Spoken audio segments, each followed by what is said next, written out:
Hello, and happy February 2nd. Yeah, and if this is your birthday, I wish you a wonderful birthday. Happy birthday to you, and an amazing, magnificent, wonderful year to come. Special shout out and happy birthday to our friend That Way. We love you.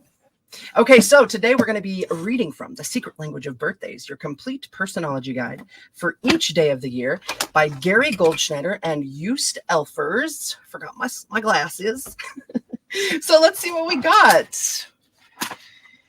The personology guide of this day, which is the day of class. All right, February 2nd, month February, day 2. Your sign is 12 to 14 degrees Aquarius. You are an Aquarius 2 sun sign, and you are a fixed air sign. Not only are February 2 individuals apt to be polished, sophisticated, and classy, but also likely to embody many of the typical qualities, both the very best and worst ones, of the social group or nationality from which they spring. Thus, no matter how unusual they are, they tend to stay attached to their cultural beginnings. February 2 people are able to do the impossible and make it look easy. It is because they have great faculty with their medium that they can operate in a relaxed fashion. Though they give the impression that such fluency comes naturally, in fact, a great deal of discipline and hard work stands behind it. Classically, those born on this day prefer to work hard in private, not in public. It is extremely important to their image that they remain objective, in complete control of what they are doing. In a word, masterful. February 2 people generally think the best way to avoid problems is to just do things their way. In fact, however, pushing difficulties away or eschewing any sort of trouble in interpersonal relations can be a subtle form of fascism, which coerces others to play by February 2 rules or not play at all. Cultivating a controlled but easy manner can be just the thing to rid themselves of the bothersome frictions others cause. Indeed, those born on this day seek to make life, in general, a smooth ride.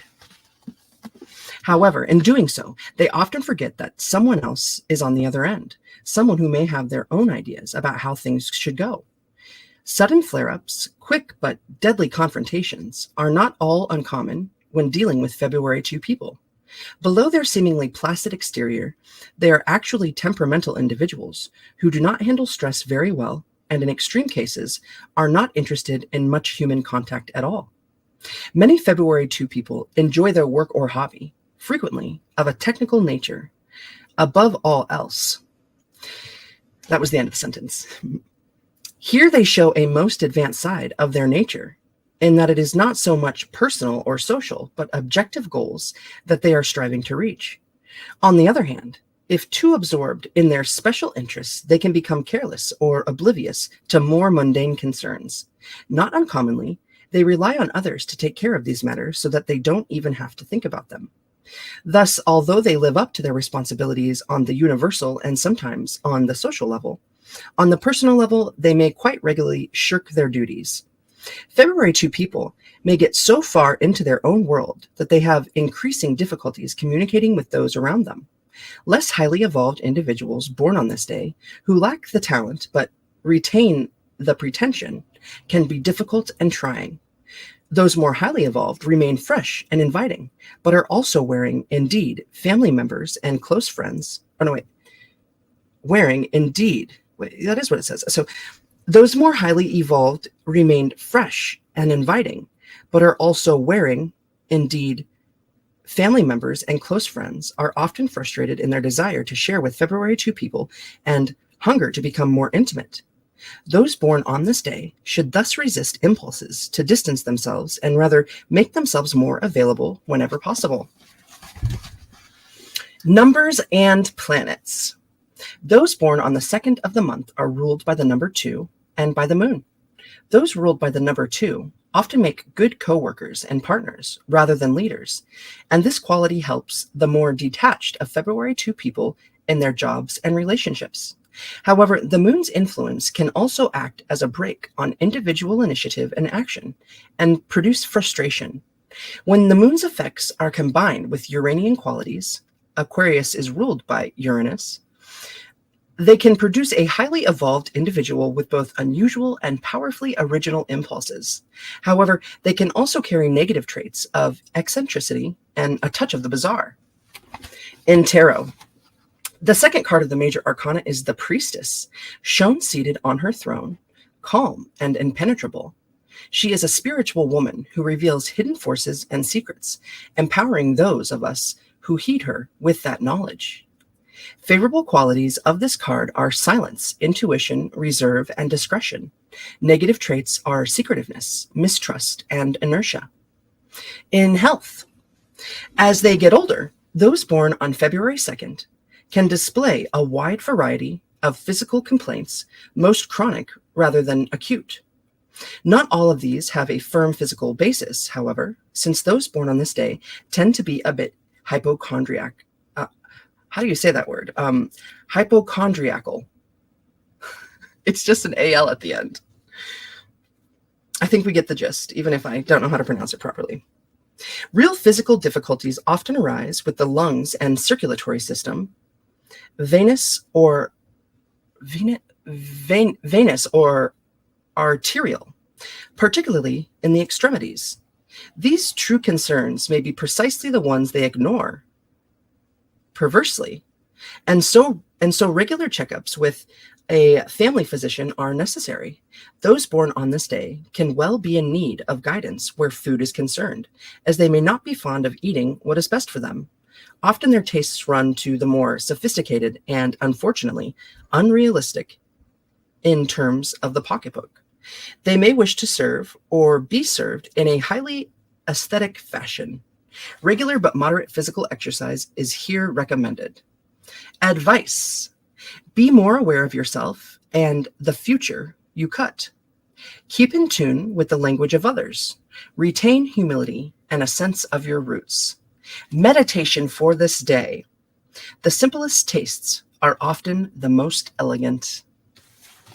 Yeah, less is more, right? Is that what they're saying? All right, so if you were born on this day, your strengths could be that you are sophisticated, dynamic, and original, and your weaknesses could be that you are insulated, aloof, and dispassionate. All right, now we move to the last section from this book, Those Born on This Day. James Joyce, what? Oh my gosh, I'm related to James Joyce. Okay, so James Joyce, Irish expatriate poet, short story writer, novelist of Ulysses, and he perfected stream of consciousness technique. Joshua Heifetz, a Russian violinist, Fritz Kreisler, oh no, I should know how to say that, Viennese violinist and composer, Stan Getz, a jazz tenor saxophonist, Sonny Stitt, a jazz tenor saxophonist. Wow, 2 in a row. Charles Maurice de Talleyrand Perigord, a French bishop, a statesman, a Napoleon foreign minister, and an ambassador to Britain. Ayn Rand, A-Y-N. That book, right? Novelist, The Fountainhead. Ayn Rand. Is that right? Valerie Giscard Valerie Giscard d'Estaing, a French president. I apologize for my mispronunciations, y'all. It's feeling like every single one this time. Garth Brooks, country western singer. First 3 albums sold 15 million. Havelock Ellis, a British psychologist, writer on fetishes, sexual deviations, and the book was The Psychology of Sex. Graham Nash, a British singer, songwriter, Crosby, Stills, and Nash. Farrah Fawcett, TV actress of Charlie's Angels and a cosmetics model. Nell Gwyn, British 17th century stage actress, starred as fruit seller, witty favorite of Charles II. Elaine Stritch, a singing comedian and Broadway star. James Dickey, a novelist, screenwriter. Jussie Borling, a Swedish opera tenor, Vera Chytilova, Chytilova, a Czech film director of Daisies, Abba Eban, an Israeli UN representative, Tom Smothers, a TV comedian of the Smothers Brothers, and last we have Huguette Bertrand, a French painter. Interesting.